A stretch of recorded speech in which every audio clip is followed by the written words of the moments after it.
Okay, mga ka-TH natin. So, magandang araw sa mga ka-TH natin sa Luzon, Visayas, Mindanao. Today is another day. So ngayon, mag-demo po tayo ng ating Tesla V4. Kasi marami nagtatanong sa akin. Yung iba, paano daw gamitin ng Tesla V4? So, papakita ko po sa inyo para kung paano ba talaga ito gagamitin. Paano pa ito ginagamit. So, una-una, ito po siya, ang ating Tesla. Yan, sa harap may nakalagay Tesla V4 and Tesla LRL. Ang pagpindot ko, unang lalabas is gold 24 karat. Tapos may nakalagay M tsaka W. Ibig sabihin yan, wide tsaka meter. Lalim tsaka wide. Ngayon, kung titingnan natin, pwede natin i-up yan. Mayroon itong 18 selector na pwede pagpilian. Up natin. 18 karat gold, silver, diamond, platinum, bronze, bam, copper, aluminum, iron, lead, tin, water, carbon, bone, shard, magnet, and tunnel. So, ang kagandahan dito, may bam siya, may tunnel siya, at the same time, gold ang pinakamagandang i-detect. Syempre, yun ang pinakamabilis ibenta eh. Ngayon, ang gagawin natin, meron tayong nilagay ditong gold dito sa lugar na to. Dito banda. Basta, nilagay ko. Ngayon, ay hanapin ho natin. So, yan. Gagawin ko, i-detect natin 24 karat gold. Ayan, nakikita naman natin na 24 karat gold.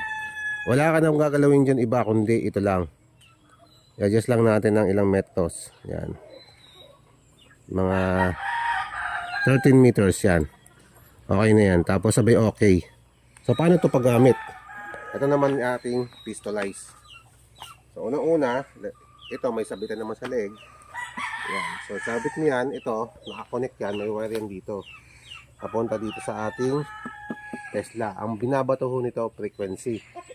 No? May antena. Kailangan kompleto siya. Wire hanggang sa baba. No? Yan. Okay. So, ang gagawin natin, pwesto tayo dito sa ating pwesto.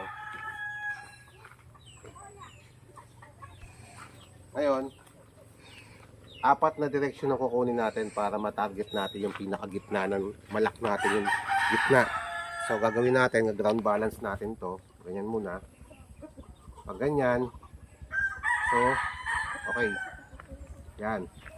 Ibig sabihin, pag step 2 pa lang, at saka yung tamang paggamit mga guys, no, mga ka-TH natin. Pasok natin to. Itong ating kamay.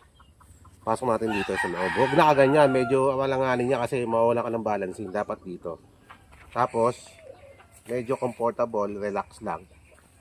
So ngayon, pag ganyan mo, pag ground balance mo, lakad, lakad. Yan. Kung saan siya susunod, puntahan mo. Tsaka yung body movement mo, kailangan ganun din. Yan o.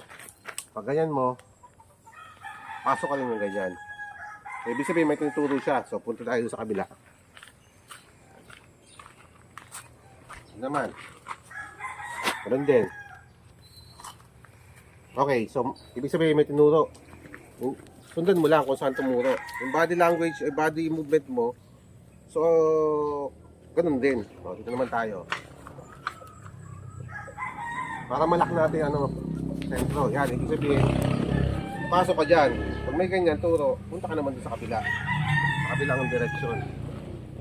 Ito na yung final natin. Yan. So, ibig sabihin, pag may tumuro, punta ka lang yun dyan. Sundan mo na kung saan ta-target. So, ngayon, tingnan natin, hanapin natin kung saan yun. Pag umikot yan, kung saan umikot, doon yung target. Ayan o. Ayan, nandito. So, ngayon, ang gagawin ko, lalabas ako doon sa pwesto kung ikot pa ba siya. Hindi na.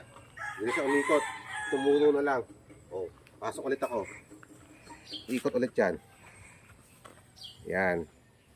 Labas ulit ako. O, ibig sabihin tumuro lang.